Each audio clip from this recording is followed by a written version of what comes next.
I think the future will be determined by those who grasp what exactly has changed and who can postulate a new paradigm that can be readily understood. The inflection point, as you mentioned, is determined by how technology has advanced so quickly and has been abused so easily that false realities are promoted as truth around the world, and people are lulled to sleep by games, video, pornography, and a handful of financiers around the globe are able to manipulate the entire system, creating their own puppet enemies for the masses.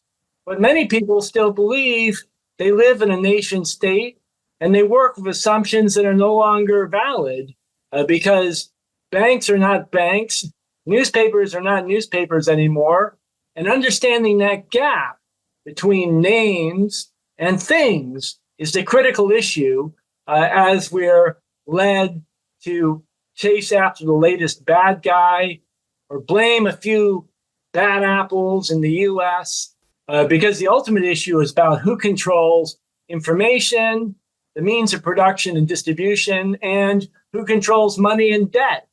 And increasingly in the United States, or for that matter, in China, Russia, and other countries, is controlled by multinational corporations, which are not an alternative to government, but are rather a form of government itself, which is unaccountable.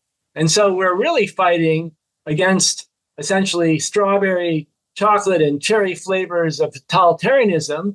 And we need to grasp, as citizens of the earth, understand how daily life is increasingly controlled by IT companies and a variety of other powers.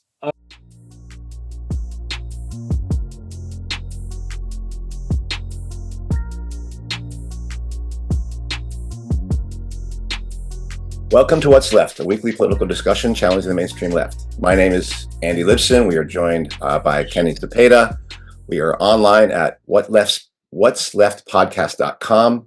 You can find the link to our blog in the episode notes. Please subscribe, rate, review, and turn on your notification and share your favorite episode.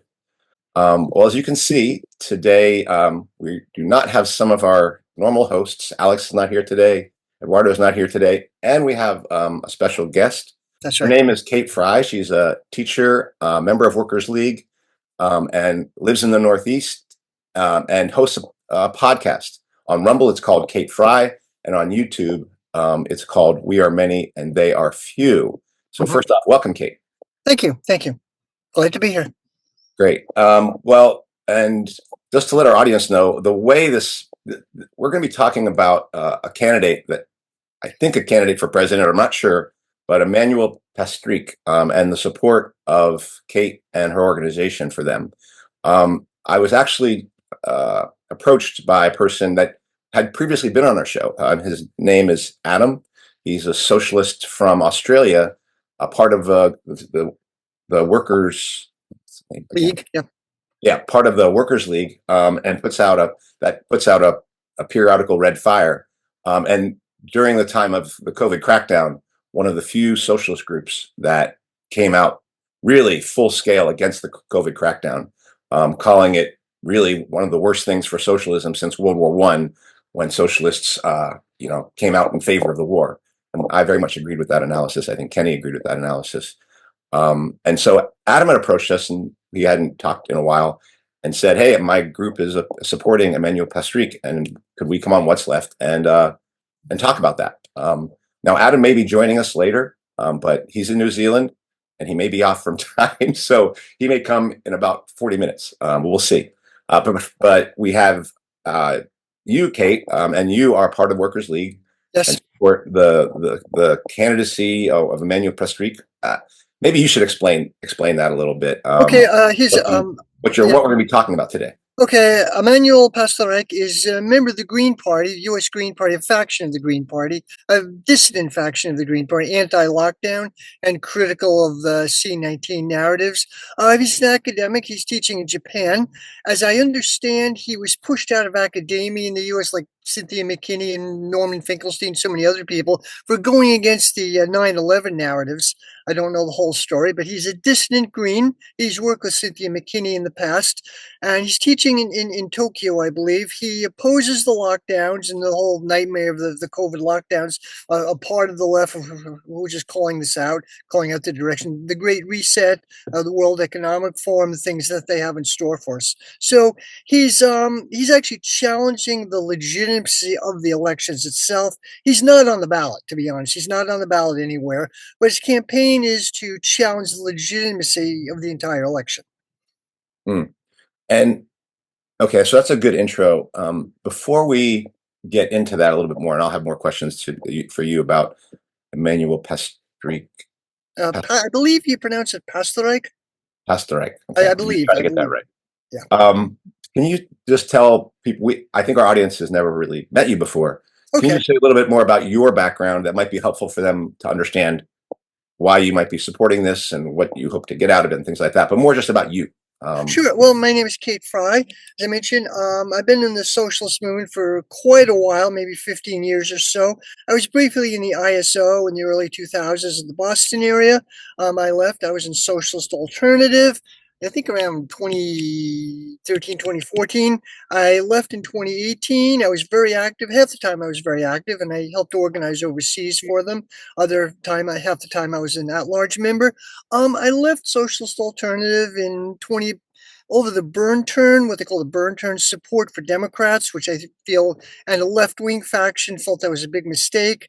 Socialist Alternative Assault supported AOC of Bernie Sanders, and I think their trajectory of Bernie and AOC was predictable from a socialist perspective. We knew that this would happen. Now, so many people disillusioned by it, and Socialist Alternative, they kind of realized they got nothing out of it. They did basically entryism into the DSA, which I felt was a big mistake. They got nothing out of it. They finally realized they got nothing out of it.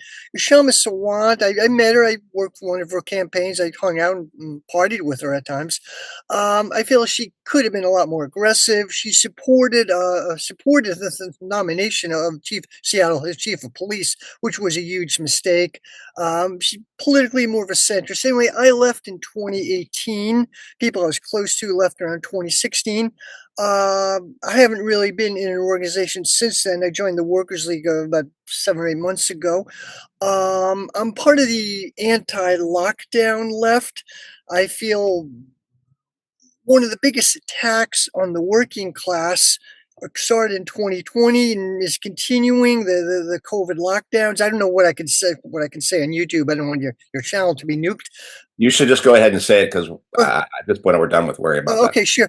Yeah, I think the whole thing. Well, initially when COVID hit, I bought the narratives, and I hope they find a vaccine for this. I hope they find a vaccine. But then I started getting a little suspicious of it, and just the group think, wearing masks, everything. There was the conformity. I work in a school district and had to force kids not to be kids not to have contact with one another.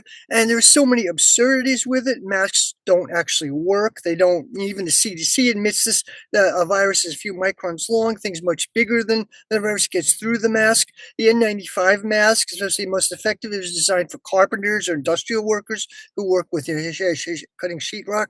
And okay, well, the biggest thing for me is the non-COVID related excess deaths. This guy, you probably know about him, Ed Dowd. He's a Silicon Valley statistician. He's done a lot of work, as well as other people.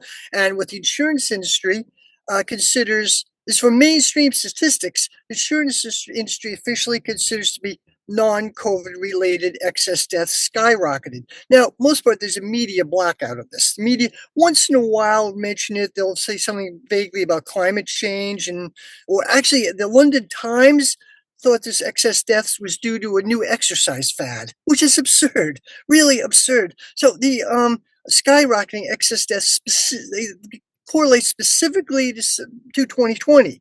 Well, COVID hit in 2020. There was a spike of deaths. That's due to COVID. I'm not a COVID denialist. It was real, but there was a spike.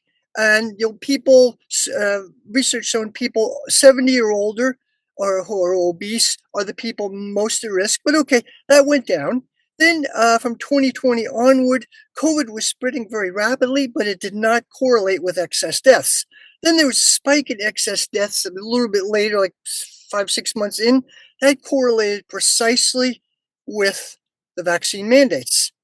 And then there was another spike in excess deaths that occurred with the booster, and so on. And it's gradually increasing. And the insurance industry metrics, they consider non-COVID related. They have intense metrics. They go by their, in the US, 3 different outfits which do statistics and correlation for the insurance industry. And they do many metrics. This does not correlate. People did not die of COVID. They died of something else. Now, there's a media cliche that a correlation does not mean causation. Okay, you hear that, but that cliche is used to shut down thoughts, shut down any thinking. Correlation does not mean causation. So it has nothing to do with the vaccines. The media whipped up this, when COVID hit, this wave of hysteria. Like Noam Chomsky himself said, unvaccinated people should be sent to camps and denied food. He actually said this, Mr. Libertarian Socialist. He said it on 3 times. One is on the Primo Radical YouTube channel. 2 other times, Paul Street, Counterpunch writer, said this: people should be put in camps and denied food. He said this on Twitter. Then he deleted it a few hours later, but he said it. Mm-hmm. And there was this tidal wave of hysteria on the liberals and also on the left against anybody who was unvaccinated. And history has shown it was nonsense. It was based on nonsense. The vaccines do not prevent infection, do not prevent the spread. They may mitigate it, but the risk of it anyway. So what I've learned more and more, that the whole thing was based on a false premise. It was a nightmare. It's the VAERS database connected with the CDC. They say, I think, as of 2023, there are at least 8,000 either deaths or life-altering injuries from the vaccines, and that's considered horrifically high. But VAERS is lowballing it. They only get 1%. VAERS themselves estimate they only get 1% of all injuries. There's a statistician, I forget his name, but he estimates in the U.S. vaccine deaths or life-altering injuries are between 2 and 3 million. That's insane. So I think we've seen a major attack by the working class against the working class, the vaccines, the lockdowns. There are reasons why this happened. The profits of the pharmaceutical industry, for one thing, and Fabio Rigi, Italian Marxist, Max Blumenthal interviewed him, and elsewhere. He has a really interesting a blog. He writes about this, the political economy of COVID, where Marx talked about fictitious capital, the overaccumulation of capital. They needed a blowout. They needed some way to sort. They kicked the can down the road. So they needed the lockdowns to happen, and it bought them some time, a couple of years of time. But that's where we're at now. And I think the left totally fell apart on this. The socialist left, especially, totally fell apart. And there are many people on the left who agree with us, who would agree with me. Max Blumenthal, Aaron, the great Ben Norton left because Christian Parenti, son of Michael Parenti, the journalist, Evo Morales, the former president of Bolivia, and there are large number of people on the left who've approached me, and they kind of agree with me, but they don't want to say anything. It's not good for their politics or for their organization. But this is something I think the left is going to have to take a stand on. It's one of the biggest attacks against the working class in probably a century. Mm-hmm. So I'm more curious about the Workers' League. I don't personally don't know much about it. Maybe if you can say something about what it is and Sure. How do you organize and what kind of the goals are. Sure. Well, we're a Trotskyist organization. We're part of the anti-lockdown left. We're a small organization, but we are growing. Based in Australia, Adam Radic runs it, based in Australia, but we have an international. We're seeking to intervene in protests and small but growing anti-lockdown left, and try to move in a more of a left socialist direction. Many people who are anti-lockdown are right wing. Much of this is coming from the right. We're trying to point out this is nature of capitalism. It's not socialism, like many people on the right say. Well, the lockdowns are all communist. No, they're not. They're inner workings of capitalism. So we're trying to point this out. We take a strong take on anti-U.S. imperialism, and we're a Trotskyist group. We're basically that's about it. We're small, but growing. We have a few members in the U.S. now. And sorry. So a few things to say is one, I was in the ISO. So I was in there many years ago, and I would describe myself as a COVID denier, but I very much like what you had mentioned about Fabio Vigi has been very influential on how I see it, because I do believe that the thing was a scam, but the economic things that took place was definitely not that was the reason for the scam. But so I really agree with Fabio Vigi as a kind of central. Right. That analysis was very helpful for linking my Marxist understanding of things to the events themselves. So let's move to Emanuel Pastreich. Okay.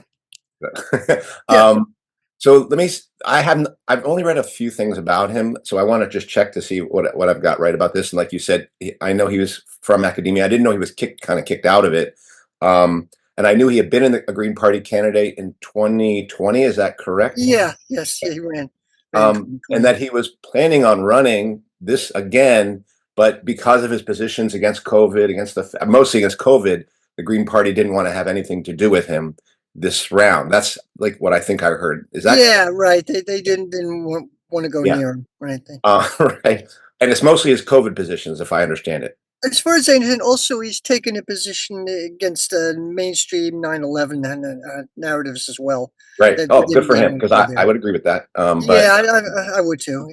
Again, not popular on the left either. No, exactly. I have a couple of Facebook friends. It used to be Facebook friends, and I know them real. Every 9/11, they would go and threaten to block any 9/11 truthers. Like, this is a dumb. I was there way back when, where I would have said, no, you can't say that. I was wrong. I'm just going to put it that way.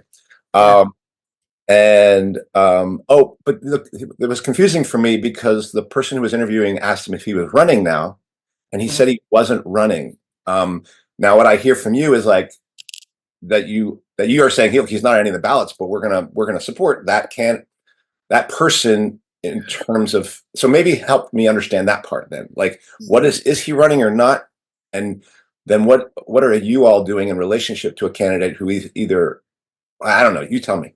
Yeah, okay. To be really honest, I'm probably not the most equipped person to talk about him, but he's not on the ballot, and nobody can actually vote for him. But he's putting out his name as a way of challenging the legitimacy of the elections itself. It's just not a legitimate system.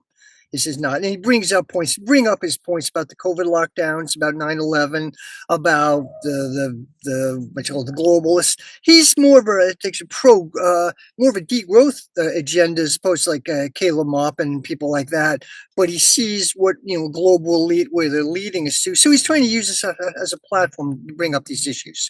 Yeah. And I wouldn't 100% agree with everything he says, but overall, he's playing a role to challenge the legitimacy of the system. Basically. Right. And Kenny, you're going to get to your questions in a second. And when you say he doesn't agree with the legitimacy of the election, so I probably will challenge the legitimacy as well. And I've just said, I don't vote, and I don't think people should vote, if you will. Like, I would encourage people to not vote. So I've definitely heard him talk about how this stuff is like corrupt. Does he take that kind of position, or how would you describe what? Yeah, well, the chain in the U.S., the election integrity is at a very low level. Chain of custody is not observed. Majority of states have online ballot voting machines. It's proprietary software. We don't know what's going on, and this is picked up by the right. On the left, or liberals are not supposed to talk about this, but. Election integrity is a very low level. I have a friend of mine. I interviewed Jim Kavanaugh, who used to sometimes writes for the Counterpunch. He has an interesting blog. He's also on the anti-lockdown left, and he was an election observer on the West Bank in 2005, I think, when they had elections there. And he was an election observer, and he said, the Palestinians who he was working with kept saying, hey, you must think we're really stupid. We're counting everyone. We're telling everyone. You must think we're really dumb. in America. He said, no, not at all. I wish we had this system. I mean, and even people in like Venezuela, the elections in Venezuela, the election integrity there is so much higher than the US. We don't know what they're doing. Like people could vote for Jill Stein, say she could get 5%, but they'll have like a pool. They'll like 2 or 3% and give it to whichever candidate they want to. We don't know what they're doing. And you're not allowed to challenge it. YouTube, they'll take your channel down. You're not even allowed to talk about it. So overall, the system, that's one way. It's the election integrity is very low level. Money buys elections. The donors run everything. APAC is politically very powerful. The debate a few days ago, it's at a very low level. And intellectually, as Noam Chomsky said, they have a huge amount of debate and along a very narrow level. So he's kind of Emanuel's kind of aiming at that, like bring up questioning about the election itself. Is it an honest system? Is there election integrity? Is it legitimate? Is there any legitimate message to U.S. elections? Yeah. Ken, do you have any questions or?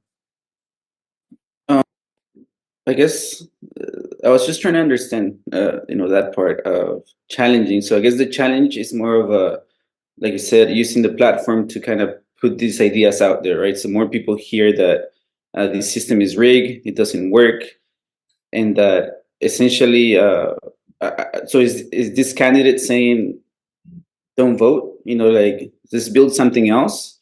Yeah, basically, yeah, not vote. Let's build something else.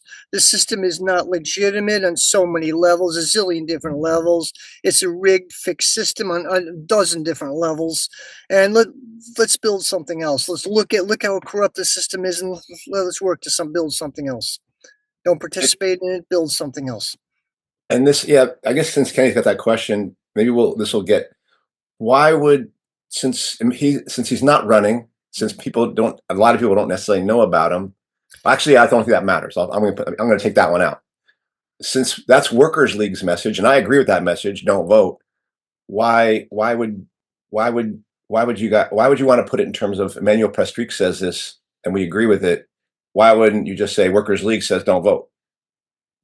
Well, because we feel he's a figure who could unite parts of especially anti-lockdown left. Other people are backing him.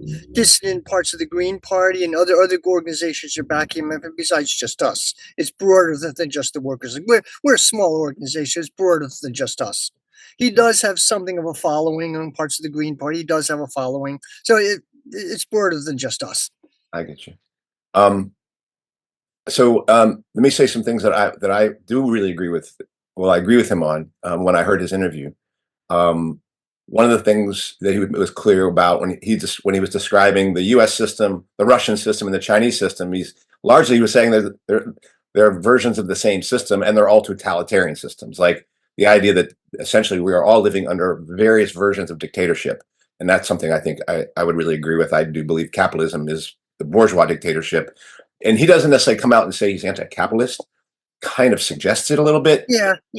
But that was one thing I really agreed with. He's not quite a Marxist. He's semi-Marxist. He understands it. He's not quite a Marxist. I see. And the other thing was, where in some ways his description of the working class, in terms of like there being like abused children who don't want to believe badly of their parents and who refuse to kind of break from some of these, like, from the bourgeois elections and things like that. I thought that was an interesting. He actually used an analogy around incest and things like that, like, which is a very stark one. But in some ways, I don't think that fully characterized what I think is going on with the working class. But I do think he's in some ways trying to grapple with like the fact that there's a deep mind fuck going on inside the working class in relationship to the existing system that has really been hard to unpack, particularly when we see this new election returning where people were beginning to break from the electoral system, I felt, or from the system, and now they're just being brought back in. We can see that in the freedom movement taking place with RFK Jr. and blah, blah, blah. Right. And it's very frustrating. Right. So that was another thing I remember. Yeah. One thing, though, interesting thing, I might disagree with Emanuel a bit. The working class seems to be largely, at least until recently, they didn't vote. Many people didn't vote. voting was pretty just people don't vote. Largely, as I understand, the core of both MAGA and Plumag are sections of the petty bourgeois, the so-called famous professional managerial class, NPR liberals. They're around the Democrats, and then the MAGA people, really rural small business owners. Where I live in Maine, people like that are everywhere. They're the Trump supporters. Different sections of the petty bourgeois. The working class, to an extent, is disengaged. They're cynical about it. They have like bullshit detectors. At some level, people can tell this is all bullshit, and they kind of tune it out. And recently, it may have, Obama and so on got more people involved in the system, which is not so good, but that's it. Well, So I guess I'm just trying to, understand the support for Pastriech, right? In terms of you're saying he's not quite a Marxist. So again, I'm not. Is this like an incrementalist approach? Like is what I'm asking. Like Yeah. because like he has critique up to a point, right? Because like Lipson and I, we've talked about revolutionary change, right? And openly, versus like piecemealing, people, like giving, like a gateway drug of sorts, Yeah. versus this is what we believe, this is what needs to happen, being completely open and honest about, how far we need to go for this system to have, for our lives to have fundamental change, right? Like, so that's my question. Is this like an incrementalist approach, or how do you see that? Yeah, I see it as kind of a broad anti-systemic approach. The system is not legitimate, it's bullshit. We need revolutionary change. He's not quite.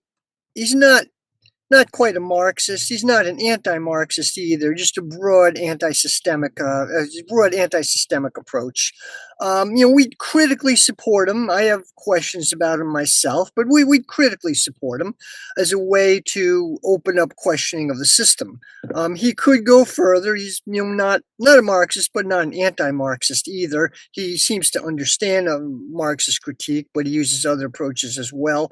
I wouldn't say it's incremental. He just realized the system is bullshit. The system is not legitimate and wants to open up questioning along those lines. As far as I think it's up to the socialist left, the anti-lockdown socialist left, to move beyond that. But he opens up a questioning of the system. And what are the major areas you would say you don't agree with him with? What I understand, nature of the BRICS and U.S. imperialism. I would say U.S. imperialism is probably the most destructive force on the planet right now. Following the news, Blinken and the British Foreign Secretary, I forget his name offhand, were saying they were going to allow Ukraine to use long-range missiles and launch it at Russian cities. Like, holy crap, we're close to World War III. As I understand, they backed down on Friday. I'm not really sure, but we're on the brink of a war with Russia, I think. And that's pretty scary. And I see, the Ukraine war, I personally think was provoked by the US.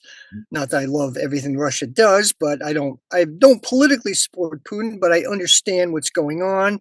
And I think it was provoked by the US as one of the major, and of course, Gaza, nature of Gaza. I would emphasize with the genocide in Gaza much more than he does. I think this probably should be the biggest issue of our era. Future generations are going to call it the Palestinian Holocaust. Current estimates were 40,000 deaths, is usually said. With the Lancet had an estimate 186,000. Some newer estimates says probably around 300,000. This is Nazi level genocide, and it's just horrifying. I look at Twitter every day, and pictures of babies, children with their heads blown off, just unbelievably horrific. And how anyone could support bourgeois politics after knowing what's going on, either Trump or Harris or Biden. How anybody could support these people? Like, liberals kind of make me sick.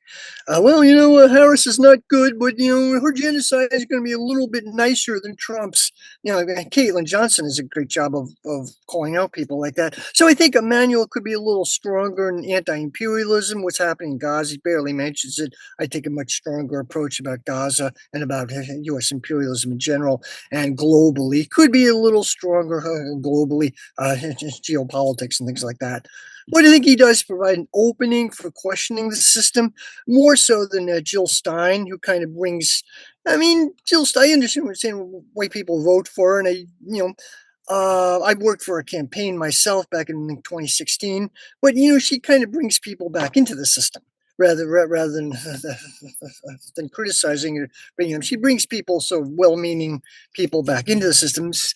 Claudia de la Cruz, a PSL candidate, I've looked at her.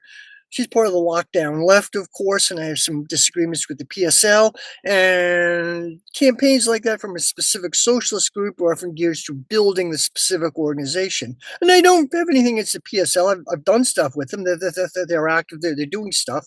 I have some broad disagreements with some of their takes, but they are out there doing stuff. I think they're one of the few socialist groups which have grown in the recent period. The socialist left has not grown. The socialist alternative, my old group, was around 800 people. They're breaking up. I think the IMT, they rebranded themselves there, maybe close to 700, but I don't know how long that's going to last. The socialist left. What does IMT stand for? IMT, International Marxist Tendency. Oh, okay. Yeah. That's the Trotskyist movement. They've been a gazillion splits. Yeah, that's fine. I mean, I just Yeah. Anyway, they're the socialist left. There's these letter acronyms of CWI, IMT, whatever. I mean, I've been involved in this world for a while, so yeah. So anyway, the socialist left hasn't really grown that much, but I think Emanuel points way beyond, points out the corruption and bankruptcy of the system, and the need to move to something else. And let me go a direction that maybe was where I probably have the similar questions that Kenny has. So one of the things I thought that you were really clear about, and I really agree with you, and is like the need to tell the truth. And what I think that means, and for me, is not that I may not be right, but I'm going to tell you exactly what I believe. Like, and if I'm wrong, then I'm going to tell you, oh, I used to believe this, and then now I believe that. I changed my mind, and here's why. I feel like for socialists and really for revolutionaries, I feel like that's critical. And I think the thing that you've identified, the damage of people like Kashama Sawant and Bernie Sanders, some ways even a Jill Stein, when they've been Pied Pipers for liberals potentially liberals who could become revolutionaries back in the Democratic Party. Yeah. But I've also believed they've been Pied Pipers for revolutionaries who are trying to build a revolutionary current to come back into the system. And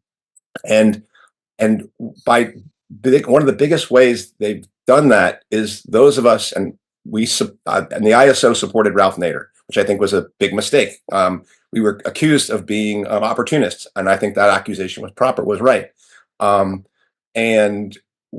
But we did so on the basis of, well, we don't agree with everything, but there's some key points. He's a bigger profile, key points that allows a larger audience to hear such and such and such. But the thing that what happened to our organization and to us as revolutionaries is in supporting him. There were other reasons for this. It's not just a Ralph Nader. I think there's deeper problems in the Marxist tendency. I don't want to get into that necessarily right now. That I feel led us to more and more move our politics from revolutionary politics into really explicitly reformist politics by step, not putting out what we say, but trying to have somebody else, a bigger person, be a mouthpiece for us, who actually doesn't really fully say what we say, because we're revolutionaries. So we're hard on all these kind of questions of, I'm going to say for myself, COVID was a scam. Gun control, I'm completely against gun control. I'm completely against the elections. I am completely against these wars, and I think the way we will stop it is have a revolution in this country. And workers in Russia, that's their responsibility to have that revolution. I am not going to get into being told that I got to go fight some Russian worker or Chinese worker to stop global imperialism. Like, no, I've got to we have to take down our government to do that. Like, those are, in my opinion, and we will need to be armed to do so. Those are basic core revolutionary positions that I'll put it this way, actually. First off, I would demand the way our election system works, for me, I would demand any of my candidates is going to have to say all those pieces, because those are key pieces to the revolutionary project. The last thing I'll say, and this, I don't maybe want to get into this, is I kind of said, even if I was running for president, I would not vote for me, because I just think that electoral system it doesn't work. But I want to put that aside. I'm going to say if I was to be in that electoral system, I would kind of demand that that person be lockstep with every one of those core revolutionary positions. There might be others as well. Those are some of the ones I can think of, but they are ones that generally electoral candidates are not willing to do. And for that reason, no, like I would say that. So I'm curious what you'd make of that argument that I'm making right there. Yeah, I would largely agree. Of course, the Leninist idea of elections is to build a movement. I worked for Jill Stein's campaign in 2016. I have mixed feelings about it. What it actually accomplished, it didn't seem to actually accomplish anything, to be honest. But it was the idea revolutionaries could come together who post politics were much further to the left than Jill Stein's, of course, could come together and meet and organize. It didn't quite, I'm not sure what came out of it, actually. I was in a Jill Stein campaign in a rally in New Hampshire, Manchester. It was wild, Manchester, New Hampshire in 2016. It was wild. We were attacked by a group of Nazis. They're a fairly large element in New Hampshire. It was wild. It was wild. No one was injured, but anyway, yeah, I have some elections are when the election season is when people have politics on the mind, on the brain. Otherwise, people are depoliticized, not really encouraged to think about it. Election season is when we're constantly bombarded with these messages and people are thinking about it. So the idea that leftist socialists can intervene and discuss politics with people, there are limits to it, and I largely agree with you more and more.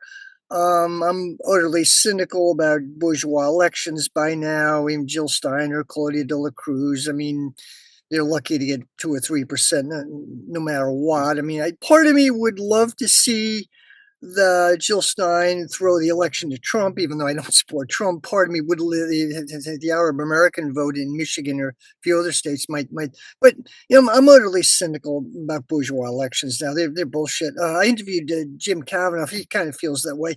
He's a little, I think, overly optimistic about possibility of cleaning up election, and I don't agree with him there. He's talking about steps leftists should take for campaigning for election integrity, chain to custody, and get money out of politics, which all good stuff. But even with that, I just don't think. So I don't really know the way ahead. Yeah, we need a hard-ass revolutionary movement that's not going to compromise. Caitlin Johnstone said the American people are probably the most heavily indoctrinated in the world. Sadly, I think she's right. I'm reluctant to say she's right because the working class, American working class, does have a certain shrewdness, and people do see through the bullshit. But largely, our education system, the media is constant indoctrination.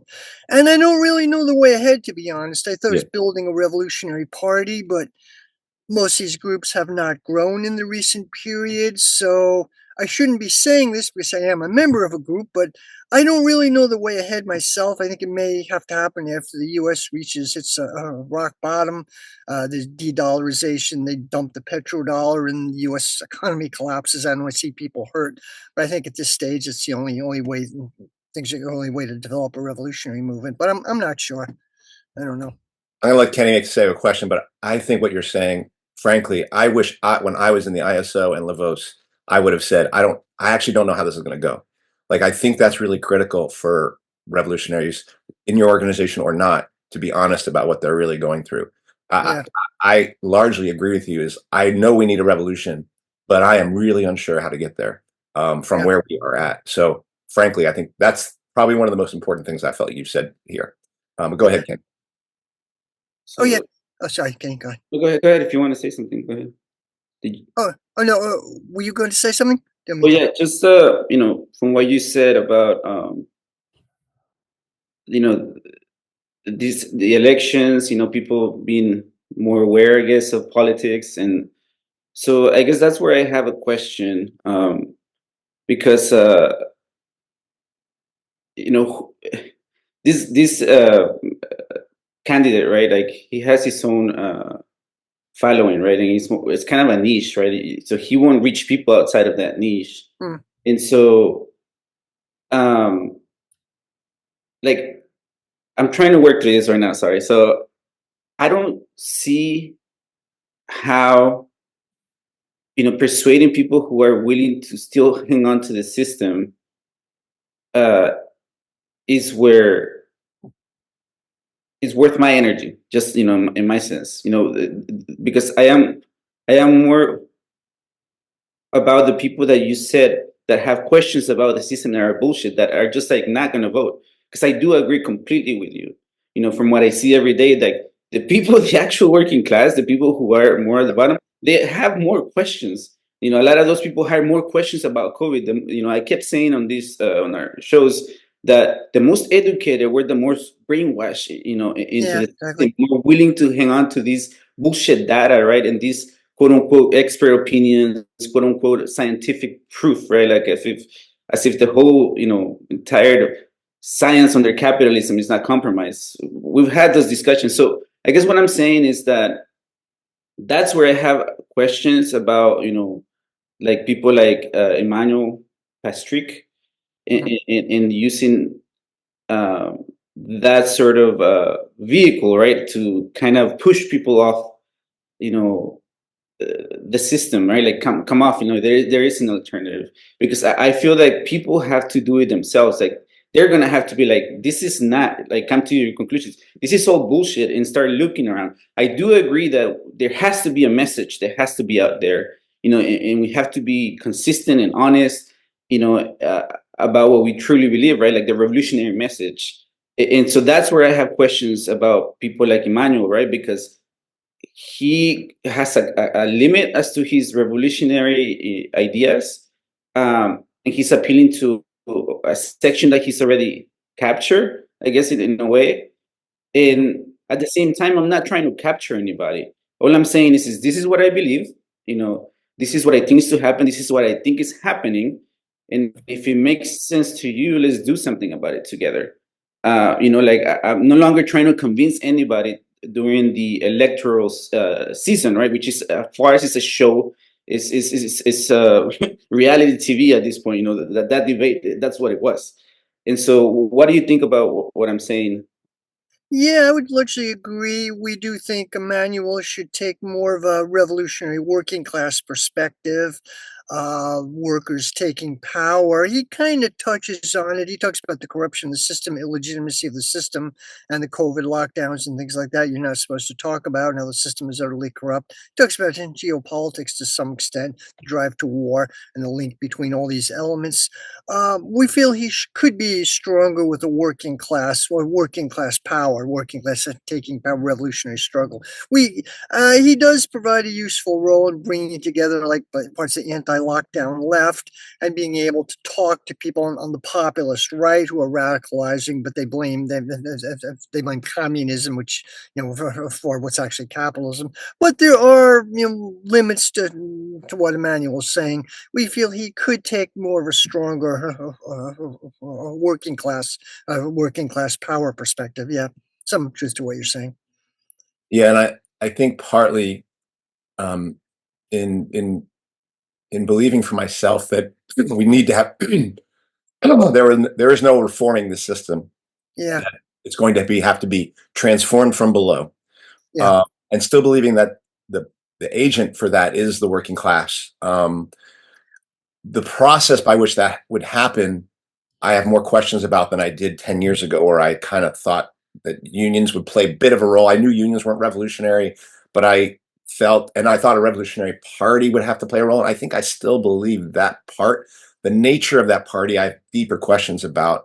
I still do look at the Bolshevik Revolution as a model, as a kind of model for what we will need to redo. But I do believe that pretty quickly, 1918, 1919, things get undemocratic. And at that point, I don't believe that what is being done there is socialist any longer. As soon as it is not truly democratic. And if democracy means that revolution gets smashed, then that's what happens.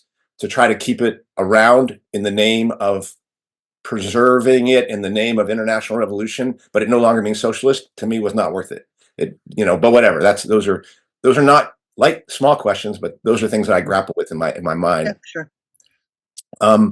But I do think sometimes I feel like when people have tried to kind of like find these either candidates or causes that are bigger than them, it's an attempt to kind of like try to get shelter from the rain of how isolated we are. And I actually think it's important for us to accept that isolation, and to not embrace it in the sense of, oh, I love it. We're not going to win unless we're big. Like, revolution is a mass, is going to require millions and billions of people to be part of that. But I do think we are inviting people to a very cold room. And we have to be clear with them that this room is cold. And you may lose friends over it, not because you're going to be mad at them, but they're not going to like what you're saying. And that's the part that is where that can lead into tell people we're inviting you into a room that's not as cold as it is. No, it is very cold. It's very cold in here, very lonely, but it is the room you need to be in for a while, and you need to try to talk to people around you about, let's come out of the warmth, the fake warmth, and into the cold, and then we can make a real warmth together, kind of thing. Like, it's almost like that truth that we have to tell people, this is how far we're going to have to go. It's going to be a very unpleasant experience. And at this point, we're not talking about torture, or at least the kind of torture that people think of in movies and this happened, like it happens to revolutionaries, but it's a kind of torture that you will have to go through, a torture of loneliness, a torture of isolation. And that's the first part you're going to have to set your mind into that a little bit if you are preparing yourself for being part of leading, changing this world. Because people will say, well, you don't know, then why should I listen to you? It's like, why are you looking for somebody to listen to? I'm telling you, I don't know, because I'm being honest with you, but I knew where we need to get to. I just don't know how to get there. All I'm going to tell you is you need to stop not you, Kate, I'm saying the person I'm talking to, you need to stop looking for somebody who's going to tell you something to what do you believe needs to happen, and how are you going to be part of getting there? If what you think needs to happen is a better electoral system, then I agree with you. Fight for that. Not that I agree with that end, but I want you to fight for what you want, not for what somebody else might make possible for you, but what you want. And if people start fighting for what they actually believe in, and are unwilling to waver from that on the basis of, well, I believe with part what you believe, but I don't believe all, but this is what I'm fighting for, and I got a bigger name than you, so follow me. I'm like, no, don't do that anymore. We have to build our world, not their world. That's the kind of thinking that's in my mind now. Yeah, that's interesting. Yeah, I would largely agree. I think a large task of the revolutionary left, or people think like us, is educating people. That's why I have a small YouTube channel, educating people, getting the message out as much as possible. Caitlin Johnstone mentioned that we live in a very dark period and we are isolated, but try to break through the propaganda as much as possible. Try to educate people, or get people to think for self-empowerment, get people to think for themselves as much as possible. The system has a powerful way of recoup or co-opting any dissidents. You might have read the ISO used to have the Chicago Socialism Conference. I think they still have it. ISO collapsed. They still have it. And you might have read Max Blumenthal and Ben Norden. When Ben Norden worked with them, wrote a famous critique of it. A little bit of a Stalinist perspective, but they critiqued how all these NGOs were there, like National Endowment for Democracy, connected NGO. The bourgeois is powerful. The state can co-opt revolutionary movements. Happens all the time. And I would say the major DSA, frankly, Jacobin, are pretty much, Ford Foundation outfits. They're not. And this happens all the time, and they're extremely good at it. So right now we're really small and try to connect with people, try to talk to people, educate people, or give people the tools to educate themselves. That's most we can do. We do live in a pretty dark time. I hope we can avoid a third world war, direct military confrontation with Russia or China. Whatever you think about Putin or the Ukraine invasion, that's for the working class of Russia to worry about. It's not our business right now. It's for the working class of Russia to figure out, or China, or whatever. I've lived in both those countries. It's for the people who live there to figure out. It's not our concern. Not even the concern of the American left right now. The enemy is always our own ruling class, however you look at it. So yeah, there's a lot of truth to what you say. I'm pretty skeptical about any electoral campaigns. I'm not the best equipped to discuss Emanuel Pastreich. Stu could do a much better job than I could, but I think it's broadly useful. Oh, and just to let you know, Stu is another person. I'm sorry. Yes, He was going to be. He said he might be here, but I don't know if he can or not. Yeah. He's another member of the Workers' League. Yes, one of our comrades. Yeah. So Stu would be better equipped to discuss Emanuel. I'm broadly familiar with what he's doing. He's a distant faction of the Green Party. I think it's some broad usefulness, but yeah.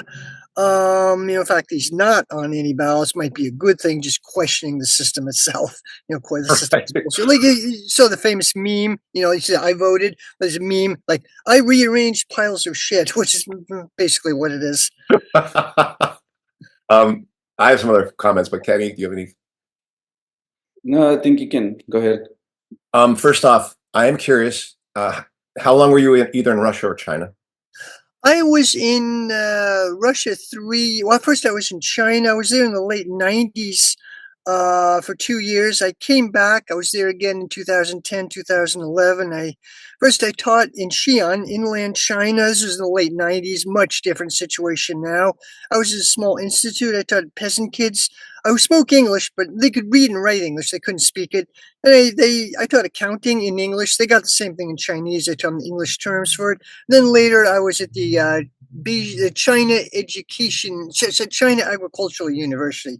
I forget the term in Chinese, but agriculture, it was a very prestigious university. I was there for a semester.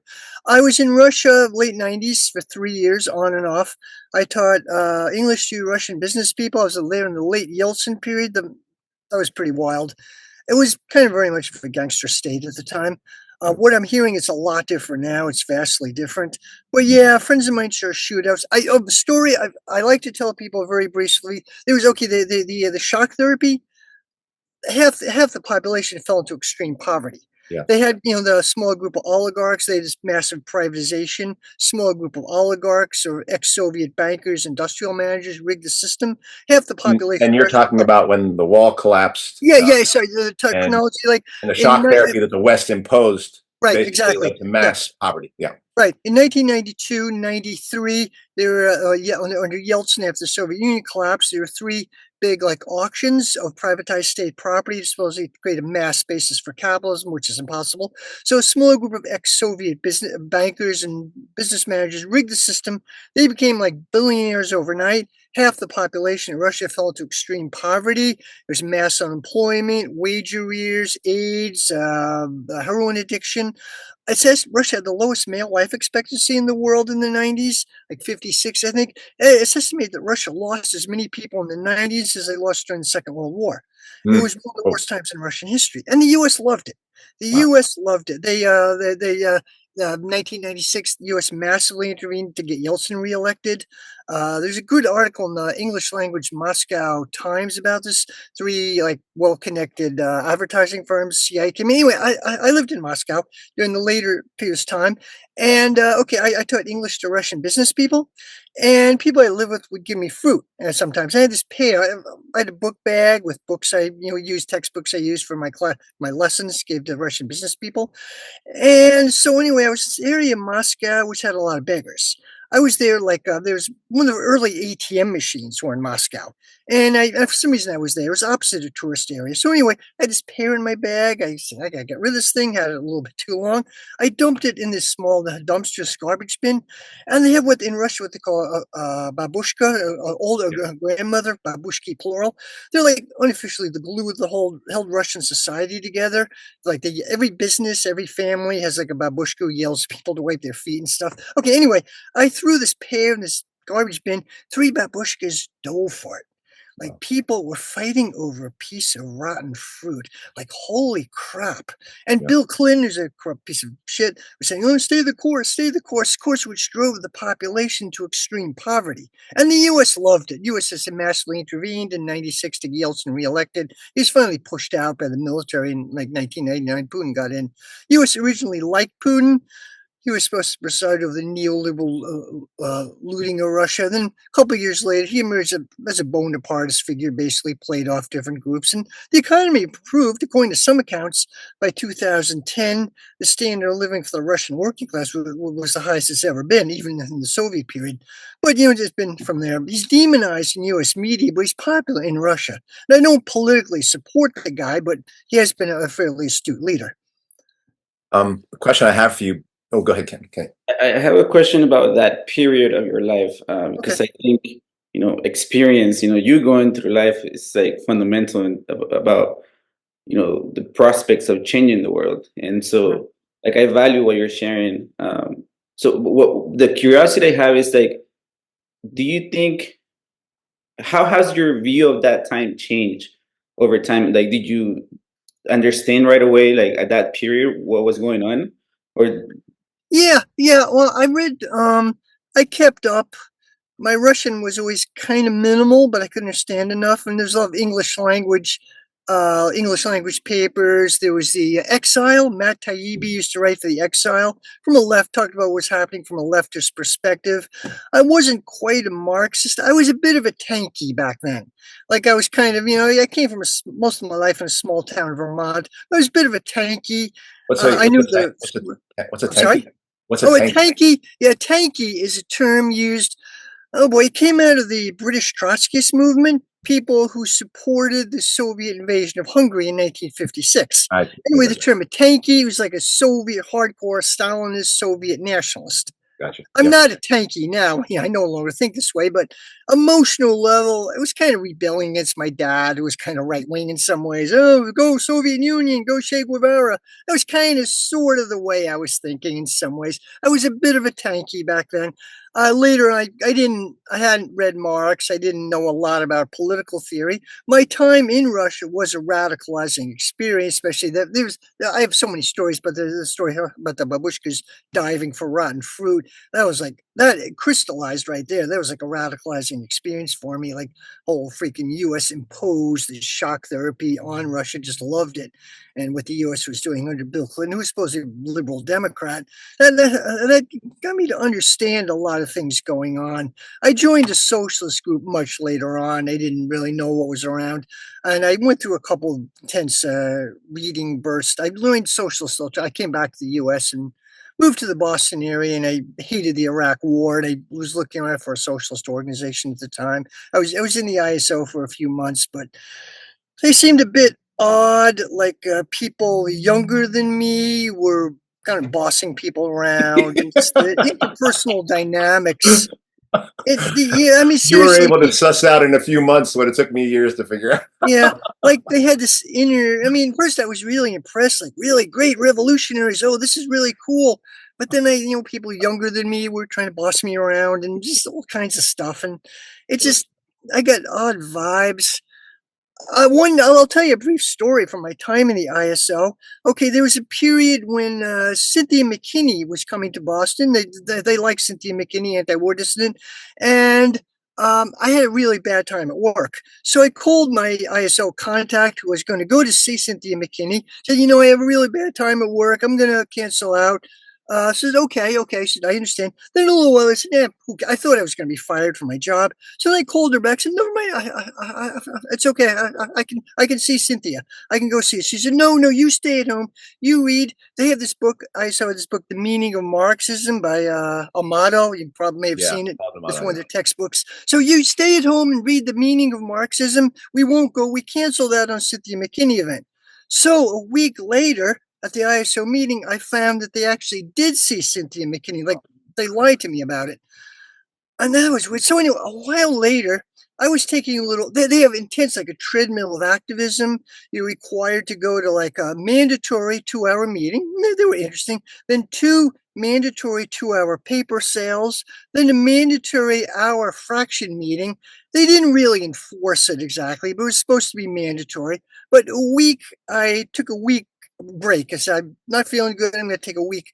So then I had a friend of mine who was in Socialist Alternative, who invited me to come this. There was at the time they had the ice raids under the Bush administration, New Bedford, Massachusetts, where the center, the ice center at the time. There's a lot of outrage with what Bush was doing, rounding up immigrants who had been in this country for years. So I went with my friend and a couple other people from Socialist Alternative to this event, and I didn't think ISO was going to be there. They said, we're not doing this. But I found tons of the whole ISO branch was there. And it was a little awkward. I was there with social rival organizations, Socialist Alternative. It was a little awkward. And then anyway, I had this Julie, my ISO like mentor. You're assigned a mentor. So Julie took me aside. She really scolded me, not for being with a rival socialist group, but for being there at all. Like, you are assigned to stay home and read The Meaning of Marxism or read her latest paper. She really scolded me, and okay, I'm sorry, I'm really sorry. But then I just forget it. I just dropped out after that. And socialist alternatives seem like it was a higher intellectual level. Later, I had problems with them as well, but they seemed like they were, ISO had these hothead kids who would brag about how they pick fights with the cops. And the leaders didn't do anything to stop that. This AG, they were like semi-anarchist, actually, although ISO is probably in the opposite pole of anarchism. But these edgy kids and the leaders didn't seem to stop that. It just, I don't know, I thought Socialist Alternative, at least initially, was on a higher intellectual level. Then I got disillusioned with them a while later, but that's my story. Yeah, well, again, it's bringing back PTSD for me just to hear about this. Yeah. But I do have a question about Russia and China based on, so obviously you've been in the United States more, you have, I think, a deeper assessment of where the working class is there. Do you have any sense, based on your experience in China and Russia, what the state of the working class is in relationship to a revolutionary consciousness, or just their relationship to their own state, things like that? Do you have any thoughts on that based on your experience there? Yeah, complicated. In China, I was last there in 2010, 2011. There were many mass incidents, like labor actions, some really small, some really big. There was a working class. There seemed to be gradually developing a crisis of legitimacy for the system. Like, they had the good czar that the leaders, Jiang Zemin or whatever, really meant well, but he had bad advisors. But there was beginning to be a crisis of legitimacy. There was a lot of corruption, huge amount of corruption through all layers of Chinese society. China was developing at a breakneck pace, but there was enormous corruption, like 19th century capitalism, the classic period of the working class during Marx. This was what was going on in China. My understanding of it is that the Bo Xilai incident, which is like 2014, if I remember, he was the mayor of, I think it was Chongqing, I believe. He was like a, quote, Maoist, left populist politician, and he got a big following. They eventually deposed him in corruption, like everybody in China is corrupt, but they deposed him. But this scared the ruling leaders of China. And Xi Jinping got in. I think my take is that the Xi Jinping group, like, holy crap, we got a problem here. There was growing unrest. There was unrest in Xinjiang with the Uyghurs.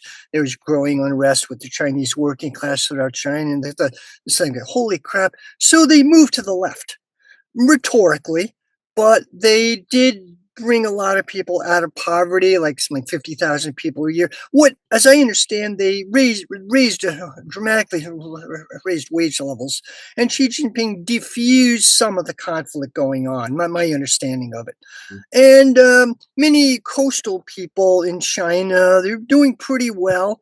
When I was there, they kind of wanted, quote, normal capitalism. They want to be like Taiwan. People, inland cities, peasant kids or working class, more inland cities, were more Maoist oriented. There was like a neo-Maoist movement, whatever you want to say about that. My take is probably kind of similar now. The Chinese Communist Party, their version of Marxism is very nationalistic. Marxism is good because it was good for China. It developed China. You got to keep us in power because we're developing China. And their standard of living has dramatically risen over the last couple of years.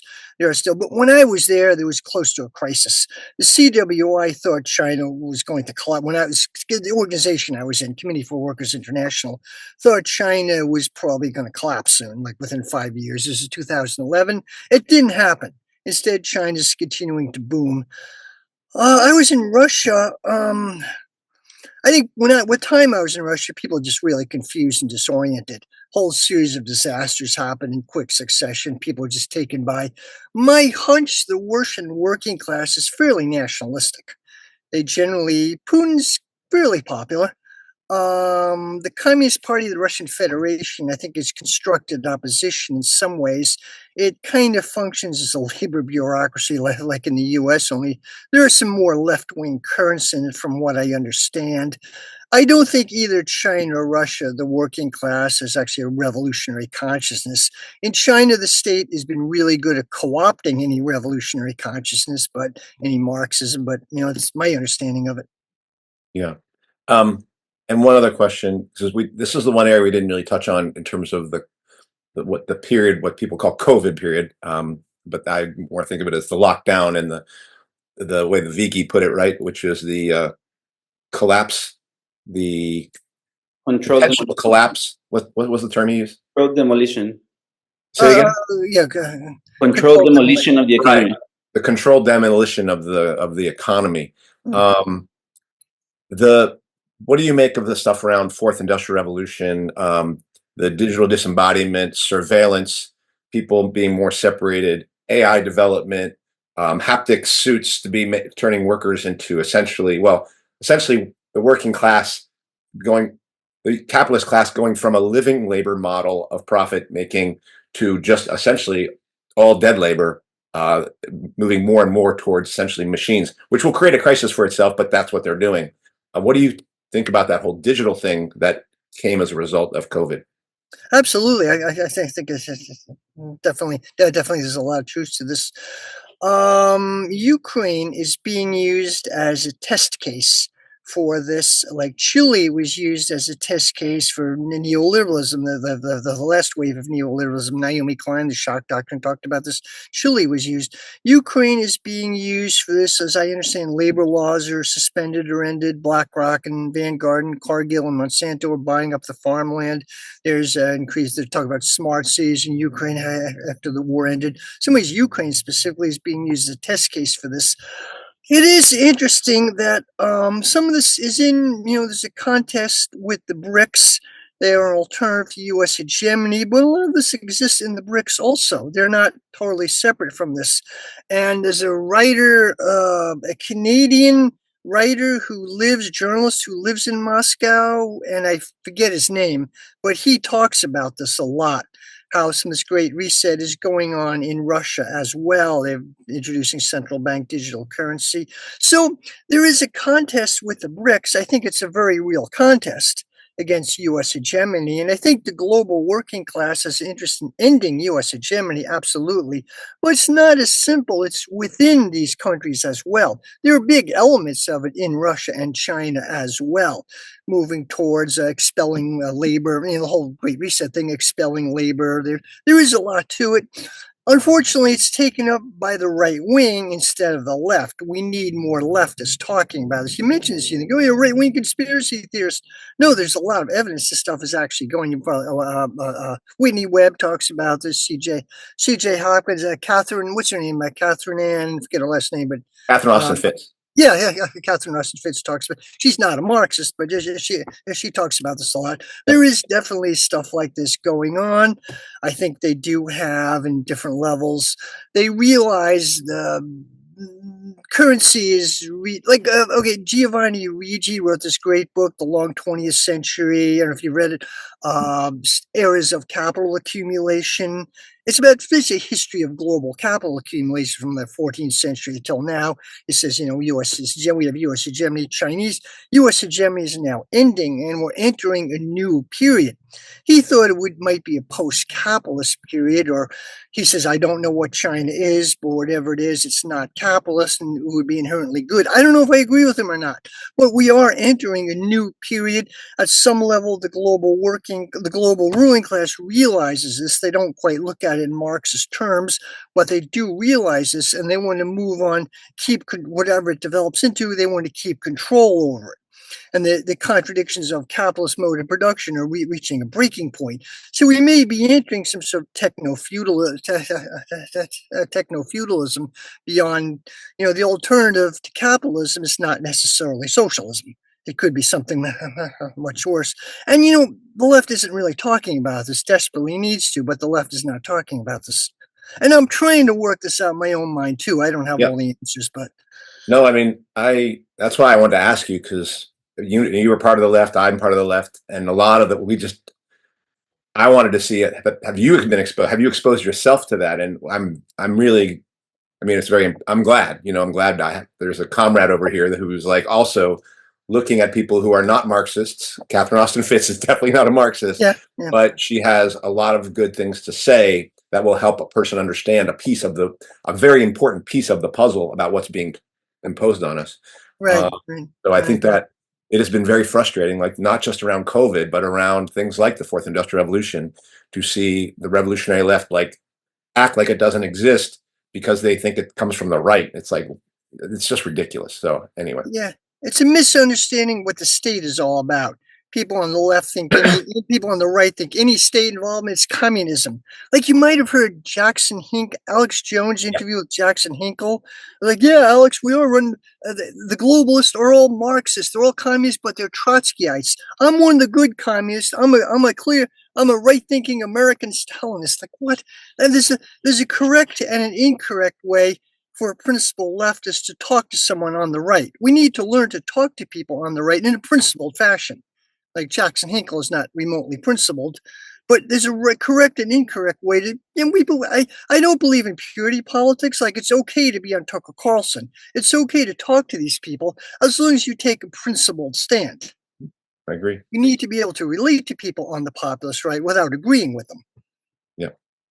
And I suspect that this is a reason you lost some friendships and stuff. Yeah, well, the COVID thing, I lost like most of my Facebook friends in real life. People thought were real friends. People didn't have anything to do with me. I'm a crazy right winger, and I don't support Trump, of course, but I actually think the main danger, the security state, kind of is morphing around the Democratic Party. I know not that I support the right wing either. I don't, right. But it's just more complicated than so many people look at it. The FBI, CIA, military-industrial complex, security state is solidly around the Democrats. Yep. And censorship, control of social media. And it's pretty egregious. They're after Scott Ritter. They're after going after all these people. They may be literally gearing up for a war with Russia. And if you criticize this, they think you're a right winger.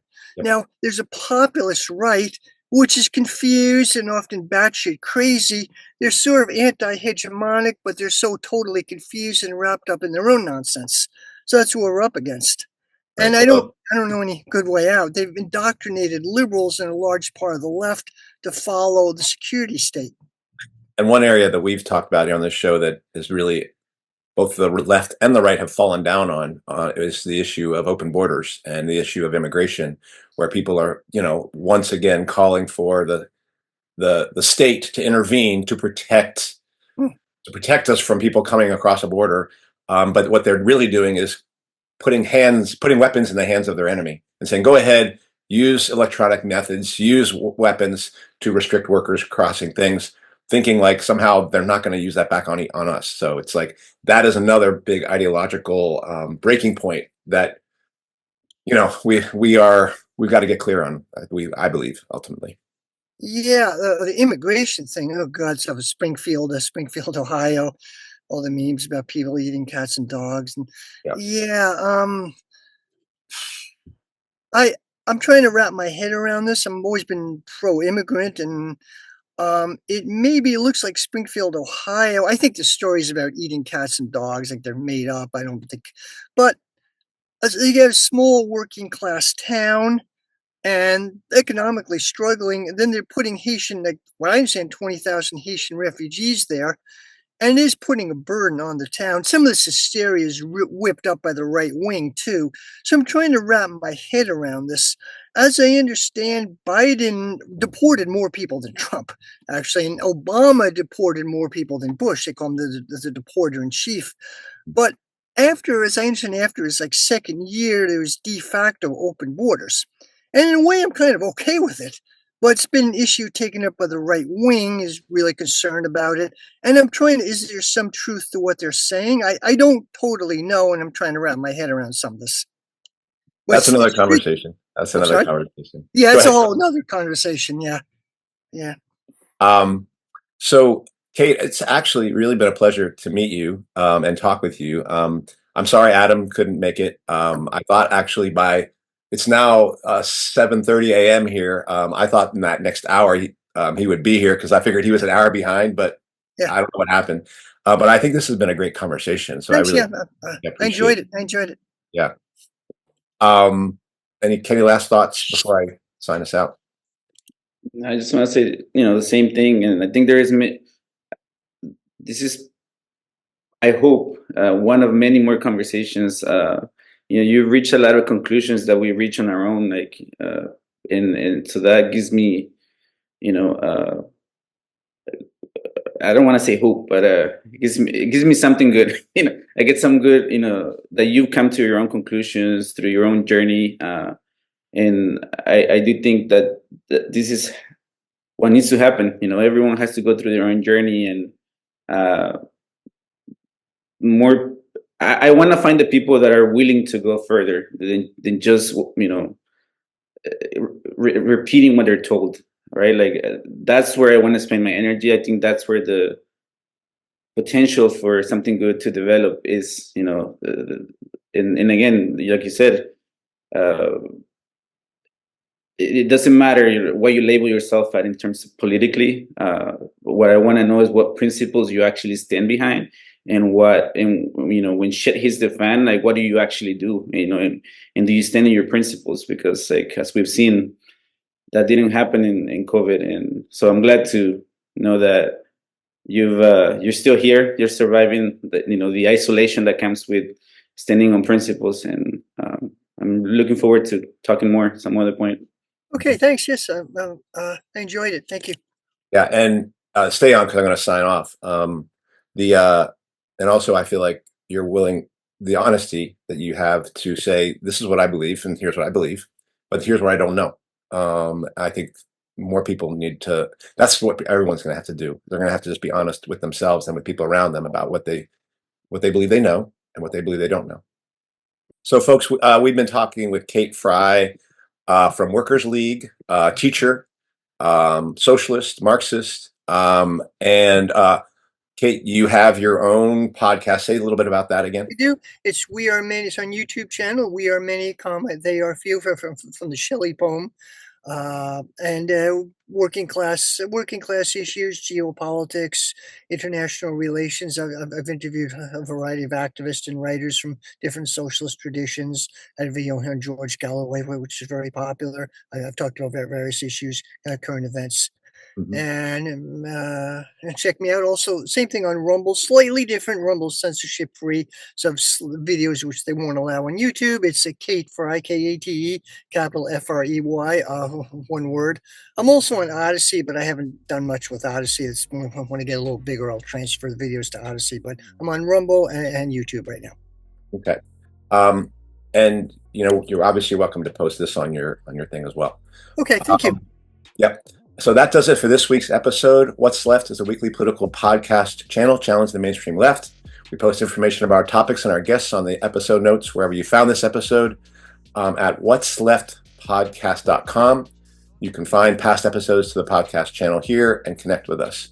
I remind people, if you like anything you've heard here, please subscribe, rate, review, and turn on your notifications to any of our 7 platforms, Spotify, iTunes, BitChute, Odyssey, Rumble, YouTube, or Telegram.